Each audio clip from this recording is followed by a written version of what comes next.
folks, welcome to Sodiq Akarid YouTube channel. Don't forget to join our community memberships link in the description below. Today, we're diving into the world of offline money making in 2025. You might be wondering, how can I make money offline in the future? Well, let me tell you, there are plenty of ways to do so. One of the most popular methods is through investing in real estate. In 2025, the market is expected to be more stable, making it a great time to invest. Another way to make money offline is by starting a small business. This could be anything from a local cafe to a boutique. With the rise of e-commerce, it's becoming easier than ever to reach a global audience. Lastly, you could consider freelancing. In 2025, there will be a growing demand for skilled workers in various fields. By honing your skills and offering your services,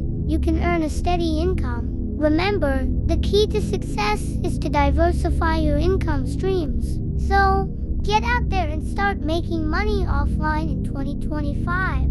You might be wondering, why offline? Well, let's face it, the world is changing, and so are our methods of making money. So, let's dive right in. One way to make money offline in 2025 is through real estate investment. This is a tried and tested method that has been around for ages, and it's not going anywhere. Another option is to start your own business. This could be anything from a brick and mortar store to a service-based business. The possibilities are endless, and the sky's the limit. Lastly, you could consider investing in precious metals. This is a great way to diversify your portfolio and protect your wealth. Thank you so much for tuning in. If you found this video helpful, please give it a thumbs up. And don't forget to subscribe to our channel for more great content.